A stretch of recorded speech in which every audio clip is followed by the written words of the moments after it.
Hi friends, welcome back to Chodavaram prank Maya. 10th class వాళ్ళందరం కలిపి బయటకు వచ్చాం.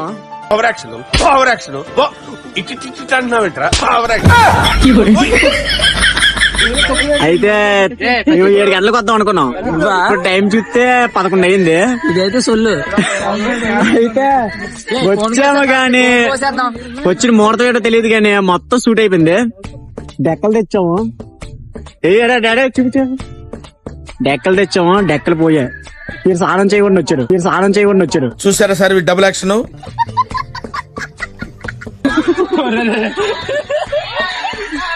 తర్వాత వచ్చేసి మ్యాచ్ లో ఒక్కొక్కరిని పరిచయం చేస్తాను చూడండి. వీడియో అప్పుడు పోస్ట్ చేద్దాం. బుజ్జి హాయ్ చెప్పండి అమ్మా. సరే హాయ్ చెప్పండి అమ్మా. హాయ్ చెప్పండి చిన్నపిల్లలు. అబ్బా కొడుకులు తిప్పింది. ఎక్కడా కూడా ప్రాంక్ చేద్దాం నిమ్మకాయలు అడుకొచ్చిన ఫ్రెండ్స్. పని అవ్వలేదు కానీ ఎక్కడో ఒకటి చేస్తా. చేసి మంచి కామెడీ ఇస్తా. ఇదేంటైతే అరే నీ అబ్బా అలా పక్కనట్రా.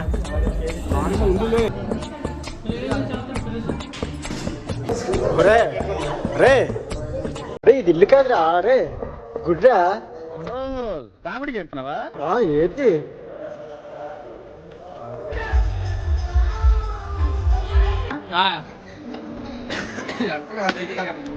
అలా రాయలు ఎందుకు కడతారు చెప్పు? ఇల్లు కట్టుకోమంటే పక్కన రాయలు తీసి మీ ఇల్లు కట్టుకోవడం కాదు రే.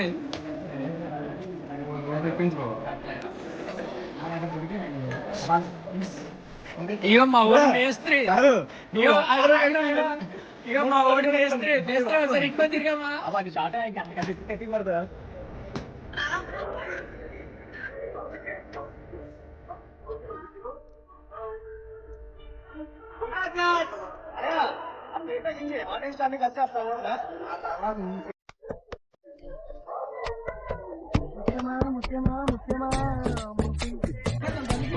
ఇక ఇక్కడ ఉన్నోడికి ఎవ్వడికి పని రాదు, ఒక్కడికి పని రాదు. చెప్తే చెయ్యరు. ఇగో ఏకలు పేయకుండా కాల్ చేస్తుండ్రు. ఏకలు పేయకుండా కాల్ చేస్తుండ్రు. ఇది అంత పన్నాడు. మీరు కట్టకుండా ఎప్పుడు కోసేద్దామా అని అది పని అవ్వదు. మీరు అలా చెప్పడమే పని, ఏం పని లేదు. ఇక్కడ అంతలా కష్టపడేది నువ్వు ఒక్కనే. ఏం కౌంటర్ సార్ ఇవి? మీలో నీ కామెడీ యాంగిల్ కూడా ఆడుకోవచ్చు. కష్టపడినోడికే ఎక్కువ కష్టపడినట్టు నాకే అన్ని కష్టాలు. ఒక్కనే అందరినీ మేనేజ్ చేయలేకపోతున్నా. రే చెప్పిన మాట అనంటారు సార్. అసలు లేదు వినరు. సీతయాత్ర రే మీరేనంటారా? అడే జగదీష్ అది నచ్చారా? చూడమ్మా బుజ్జి.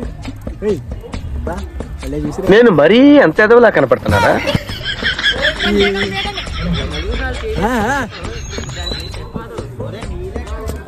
ఒక్కనే కష్టపడుతున్నా. అరే జగదీష్ వద్దు నిండి ఎంత కష్టపడుతున్నాను నేను. సూపర్ కష్టపడుతున్నా. సూపర్ పర్ఫార్మెన్స్ ఎక్కువ.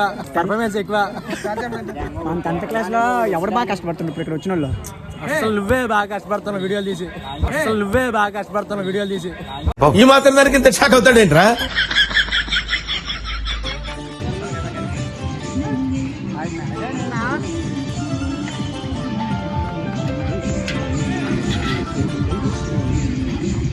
సో గాయస్ ఇప్పుడు వరకు నేనే పని చేశాను.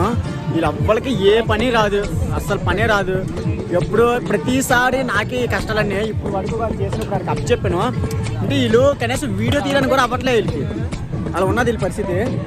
ఇప్పుడు వరకు ఒక్కనే పొగలోనే ఎంత కష్టపడ్డానో నాకే తెలుసు.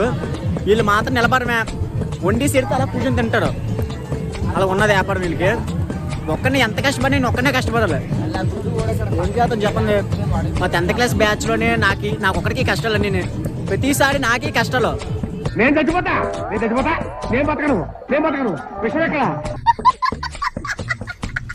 చూడండి వంట మేస్టట ఆ పొయ్యి ఒకటి కరెక్ట్గా ఎట్లా ఆపండ్రు. అది చూడు అప్పుడు మార్చిన లోపల ఏటో మాకేంటి మాకేం అర్థం లేదు. అభిమాని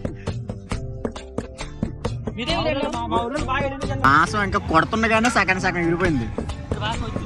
ఇది యాపగానే ఇంకో సగం ఎగిరిపోయింది.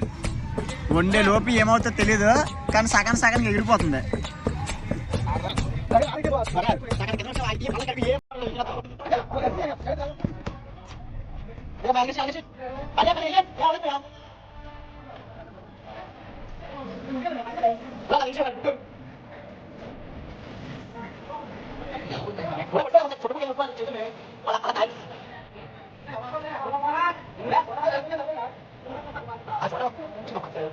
సాంబా మామూలుగా చికెన్ కూడా ఇంకా సరిపోయింది కానీ బిర్యానీ ఇంకా ఎందుకు మనం సోప సాయం చేస్తాం మనం.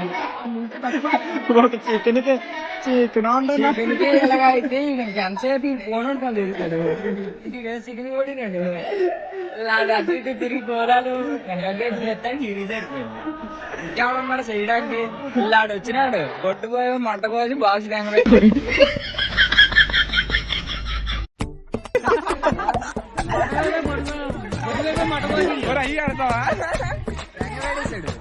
వాళ్ళిద్దరు పెట్టుకొని తింగారు. ఎప్పుడో 4 గంటలకు వస్తారు. ఆ బిర్యానీకి వెళ్ళాడు. అక్కడ ఏ టైం వెళ్ళి ఆ గ్రేవీలు కానీ ములిగిపోండి. అలా ఉన్నది పరిస్థితి. బిర్యానీ బయట తెప్పించుకుంటున్నాం, ఓన్లీ చికెన్ ఒకటి వండుకుందాం అనుకున్నాం. ఈ చికెన్ ఉండమే నా సంఖ్యలో అవుతున్నాం. వండుతుంది, ఒకటి చెయ్యి కాలిపోతుంది, వాడు కాలు కాలిపోతుంది, వాడు మసాలా ఎక్కువ అంటుండే, వాడు ఉప్పు ఎక్కువ అంటుండ్రు. పని అయినట్టు ఇలాగైతే. అరే బాబ్జీ, పిల్లలు కావాలన్నా కదా, చూడు ఇద్దరులో ఎవరైనా సరిపోతారంటే చూడు. పట్టుకున్నాను